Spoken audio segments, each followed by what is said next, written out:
let's get to four downs. Right now, we break down Tennessee's seed and look forward a little bit. First down.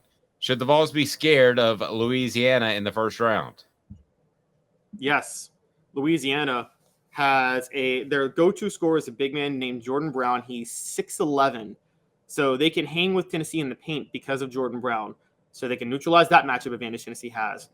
They are 23rd in the nation in three-point percentage at 37.8. Now, they don't shoot a lot of threes. They only hit about 7 a game, which is like outside of the top 200.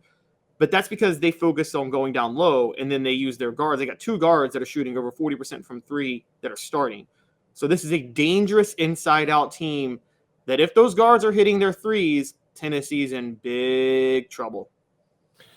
I don't think they're in big trouble because Louisiana is the 92nd best team in the nation. Faced one major conference team this season, Texas, on December 21st.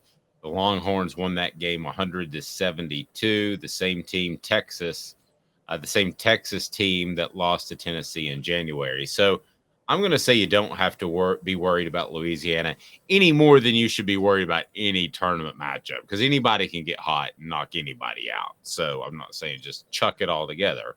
But I agree. Louisiana could lose by 30 or win this game, one or the other. That's very true. All right, so after you've seen the bracket, you've seen the region that Tennessee is in, best case scenario for the Vols. That's second down, brought to you by Campbell, Cunningham, Taylor, and Hahn. Second down. It's what we've talked about all year, and it's proven with this bracket. Elite Eight's the best case scenario. They could go all the way to the Elite Eight or lose in the first round, but Elite Eight's best case scenario. Look, Duke's. I'm going to sound more negative than you. I think Sweet 16's best case scenario. No, I think Tennessee. I think Purdue's a good matchup with Tennessee. I'm telling you, they are a much better matchup for Tennessee than Houston or Alabama on a neutral court would be for Tennessee.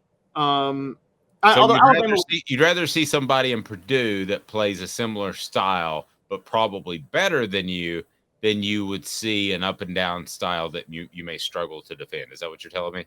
Yes, because and I'm talking myself out of it a little bit because Tennessee did beat Alabama with their defense, but they had Zakai Ziegler when they beat Alabama.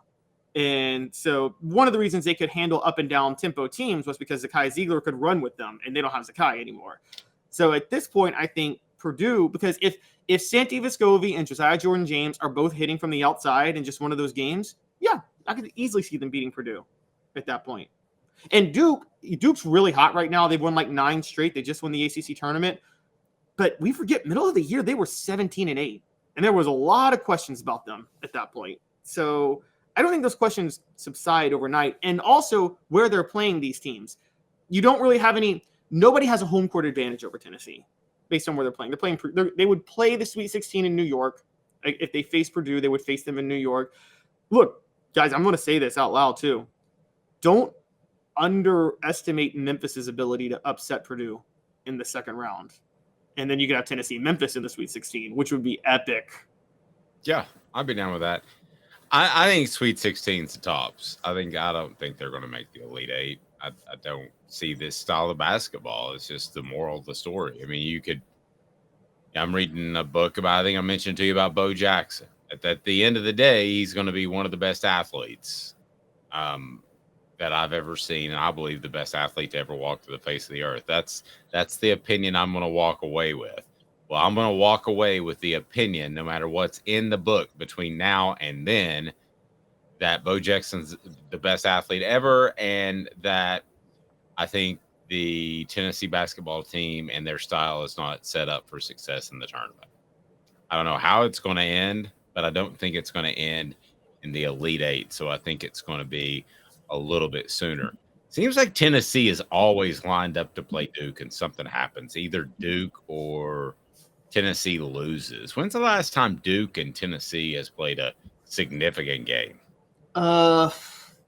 Really? Ever? So wow. Tennessee played Duke one year, like Quanzo Martin's first year in one of those preseason tournaments. That's the last one I remember. Yeah, we need Tennessee needs to play Duke more often. And by the way, I love the Vols cursive thing, but I think you also need I'm talking about the jerseys. You also need the Vols in block letters like they've got Duke. Would that not look cool? Like just Bols in front, like Duke has those block letters. Yeah, my only thing is I don't like copying Duke on too many things because I just don't respect Duke as a fan base. There, I said it.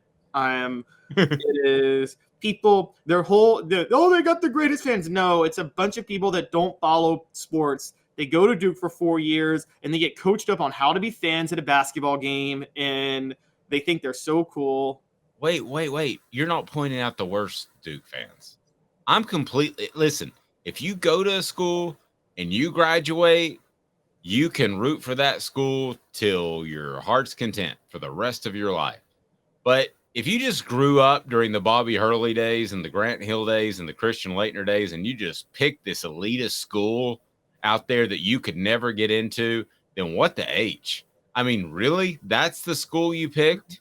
I mean, pick Indiana or Houston back in the day, or even pick Kentucky, a school that you could get into. Yeah, that is true. Well, that's because anybody can get into Kentucky. But shots fired. But like, it is I get it, but like those fans, I get they go to the school and they just want to be a part of. They don't follow this sport. They don't follow any other sport ever. But they're like, oh my god, I love the social scene of college basketball. So let me do like when like Duke had a chant like when a player gets a shot blocked, they would chant like just like prom night, just like lame chants like that. That's just so annoying. So I don't want to be anywhere near like Duke with that level of nerdism in a fan.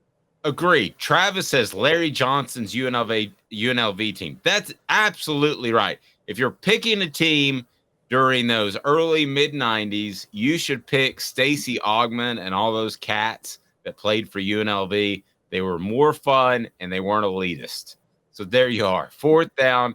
Can Tennessee, if they get the matchup, beat Duke? Well, sorry, 3rd down real quick. Worst case scenario. Worst case scenario, yes. We agree that Tennessee, worst case is they lose in the 1st round. That's possible. Yeah. Yes. Okay, so we both agree with that. Sorry about that. It's okay. Down. Cool. 4th down, yes, they can beat Duke. I absolutely think they can beat Duke. Again, Duke was 17-8, middle of the season. John Shire he looked like he was not living up to Krzyzewski's legacy. They got red hot to end the year. They won 9 straight, including the ACC tournament. It's nice that you're red hot, but that also means that you were playing late into the weekend ahead of the NCAA tournament, so you may not be as fresh. And so I think, yes, they can beat Duke.